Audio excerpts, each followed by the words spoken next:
ಈಗ ನೋಡಿ, ಆಫೀಸ್ನಲ್ಲಿ ಅಥವಾ ಮನೆಯಲ್ಲಿ ನಾವು ಯಾರಿಗಾದ್ರೂ ಒಂದು ಕೆಲಸ ಹೇಳಿದಾಗ ಅವರು ತಕ್ಷಣ ಯಾಕೆ ಅಥವಾ ಹೇಗೆ ಅಂತ ಮರುಪ್ರಶ್ನೆ ಹಾಕಿದ್ರೆ ಒಂಥರ ಕೋಪ ಬರುತ್ತೆ ಅಲ್ವಾ? ಹೌದು, ಖಂಡಿತ.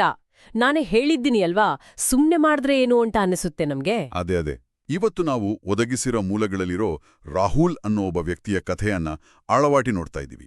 ಅಂದ್ರೆ ಈ ಕಥೆ ಮೂಲಕ ಸಂವಹನದಲ್ಲಿ ಸ್ಪಷ್ಟತೆ ಅಂದ್ರೆ ಕ್ಲಾರಿಟಿ ಹೇಗೆ ನಂಬಿಕೆಯನ್ನ ಹುಟ್ಟುಹಾಕತ್ತೆ ಅಂತ ಅರ್ಥ ಮಾಡ್ಕೊಳ್ಳೋದು ನಮ್ಮ ಇಂದಿನ ಮುಖ್ಯ ಗುರಿ. ಕರೆಕ್ಟ್. ಈ ರಾಹುಲ್ ಇದ್ದಾನಲ್ಲ, ಅವನು ತನ್ನ ಫ್ಯಾಮಿಲಿನ ತುಂಬಾ ಪ್ರೀತಿಸ್ತಾನೆ. ಆದ್ರೆ ಯಾರಾದ್ರೂ ಪ್ರಶ್ನೆ ಕೇಳಿದ್ರೆ ಸಾಕು, ತಕ್ಷಣ ರೇಗಿ ಬಿಡ್ತಾನೆ. ಅಂದ್ರೆ ಈಗ ಒಂದು ದಿನ ಮಗನಿಗೆ ಒಂದು ಕೆಲಸ ಹೇಳಿದಾಗ ಮಗ ಯಾಕೆ ಮಾಡ್ಬೇಕು ಅಪ್ಪ ಅಂತ ಕೇಳ್ತಾನೆ. ಹೌದು.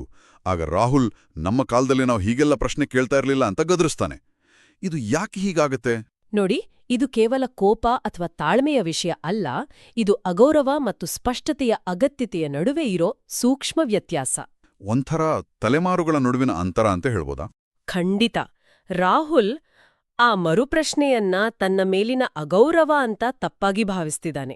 ಆದ್ರೆ ಮಗನಿಗೆ ಕೇವಲ ಆ ಕೆಲಸದ ಬಗ್ಗೆ ಒಂದು ಸಂಶಯ ಇತ್ತು ಅಷ್ಟೇ. ನಿಜ. ಇದಕ್ಕೆ ಇನ್ನೊಂದು ಉದಾಹರಣೆ ಕೂಡ ಇದೆ ನೋಡಿ. ರಾಹುಲ್ ತನ್ನ ಹೆಂಡ್ತಿಗೆ ಫೋನ್ ಮಾಡಿ ಮಧ್ಯಾಹ್ನ 3 ಜನ ಊಟಕ್ಕೆ ಬರ್ತಾರೆ ಅಂತ ಹೇಳ್ತಾನೆ. ಆಹಾ. ಆಗ ಅವಳು ಯಾರು, ಎಷ್ಟೊತ್ತಿಗೆ ಬರ್ತಾರೆ, ಅವ್ರಿಗೇನಿಷ್ಟ ಅಂತ ಸಹಜವಾಗಿ ಕೇಳ್ತಾಳೆ. ಹೌದು. ಅದಕ್ಕೂ ಈತ ಅಷ್ಟು ಪ್ರಶ್ನೆ ಯಾಕೆ, ಹೇಳಿದ್ದನ್ನ ಮಾಡು ಅಂತ ರೇಗುತ್ತಾನೆ. ಇದನ್ನ ನೋಡಿದ್ರೆ ನನ್ಗೆ ಒಬ್ಬ ಮ್ಯಾನೇಜರ್ ನೆನ್ಪಾಗ್ತಾನೆ. ಅಂದ್ರೆ ಯಾವ ತರಹದ ಮ್ಯಾನೇಜರ್? ಲೈಕ್ ಒಂದು ಕಾಂಪ್ಲೆಕ್ಸ್ ಪ್ರಾಜೆಕ್ಟ್ ಕೊಟ್ಟು ಯಾವುದೇ ಮಾಹಿತಿ ನೀಡದೆ ಕೇವಲ ಮಾಡಿ ಮುಗಿಸಿ ಅಂತ ಹೇಳ್ತಾರಲ್ಲ. ಹೌದು. ಆ ಮ್ಯಾನೇಜರ್ ಉದಾಹರಣೆ ಇಲ್ಲಿಗೆ ಪಕ್ಕಾ ಹೊಂದಿಕೊಳ್ಳುತ್ತೆ. ಯಾರಿಗಾದ್ರೂ ಒಂದು ಕೆಲ್ಸ ಕೊಟ್ಟು ಯಾಕೆ ಅಂತ ವಿವರಿಸದೇ ಇರೋದು, ಗಮ್ಯಸ್ಥಾನ ಮಾತ್ರ ಹೇಳಿ ದಾರಿ ತೋರಿಸ್ತೇ ಇದ್ದಾಗೆ ಅಲ್ವಾ? ಅದೇ, ಎಕ್ಸಾಕ್ಟ್ಲಿ.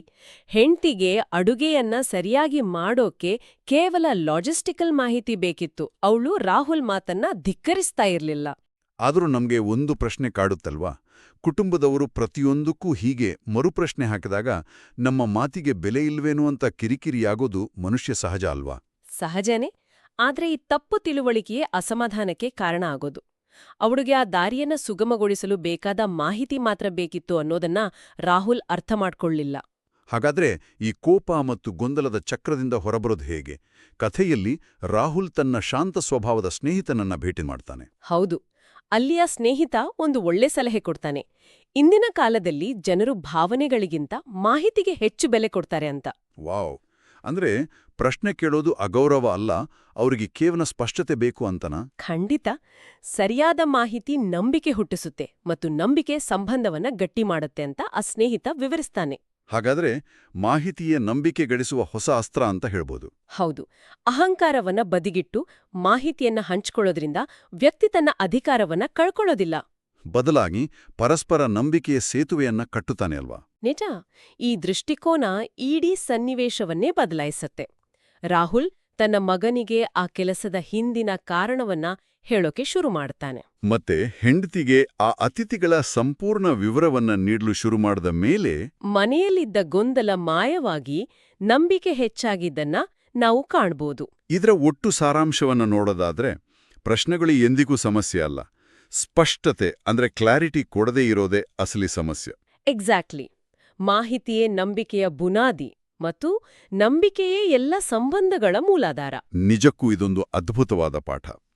ಇಲ್ಲಿ ಗಮನಿಸಬೇಕಾದ ಮತ್ತೊಂದು ಆಳವಾದ ಅಂಶ ಇದೆ ನೋಡಿ. ಹೇಳಿ, ಅದೇನು ಅಂತ. ಸ್ಪಷ್ಟತೆ ನಂಬಿಕೆ ತರುತ್ತೆ ಅಂದಮೇಲೆ ನಾವು ಕೆಲವೊಮ್ಮೆ ಉದ್ದೇಶಪೂರ್ವಕವಾಗಿ ಮಾಹಿತಿಯನ್ನ ಮುಚ್ಚಿಡ್ತೀವಿ ಅಲ್ವಾ? ಹೌದು, ತುಂಬಾ ಜನ ಹಾಗೆ ಮಾಡ್ತಾರೆ. ಅದು ಇತರರ ಮೇಲೆ ನಮ್ಮ ನಿಯಂತ್ರಣವನ್ನ ಸಾಧಿಸಲು ಮಾಡುವ ಒಂದು ಅರಿವಿಲ್ಲದ ಪ್ರಯತ್ನ ಆಗಿರಬಹುದಾ? ಇದೊಂದು ಗಂಭೀರವಾದ ಆಲೋಚನೆ. ಸಬ್ಕಾನ್ಷಿಯಸ್ ಆಗಿ ನಾವು ಕಂಟ್ರೋಲ್ ಮಾಡೋಕೆ ಟ್ರೈ ಮಾಡ್ತಿರ್ಬೋದು. ಅದೇ, ಮುಂದಿನ ಬಾರಿ ಯಾರಾದ್ರೂ ಯಾಕೆ ಅಂತ ಕೇಳಿದಾಗ ಕೋಪಗೊಳ್ಳುವ ಮುನ್ನ ಈ ಬಗ್ಗೆ ಆಳವಾಗಿ ಯೋಚಿಸಬೇಕು. ಅವರು ನಿಯಂತ್ರಣ ಸಾಧಿಸ್ತಿಲ್ಲ, ಅವರಿಗೆ ಕೇವಲ ಸ್ಪಷ್ಟತೆಯ ಅಗತ್ಯವಿದೆ. ಖಂಡಿತ.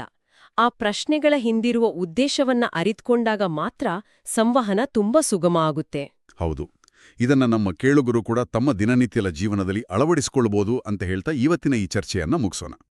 ಪಾಸಿಟಿವ್ ಲೈಫ್ ನಾಲೆಡ್ಜ್ 333 ಚಾನೆಲ್ನ ವಿಡಿಯೋಸ್ ಇಷ್ಟವಾಗಿದ್ದರೆ ಲೈಕ್ ಮಾಡಿ, ಸಬ್ಸ್ಕ್ರೈಬ್ ಮಾಡಿ, ನಿಮ್ಮ ಸ್ನೇಹಿತರಿಗೆ ಶೇರ್ ಮಾಡಿ. ಧನ್ಯವಾದಗಳು.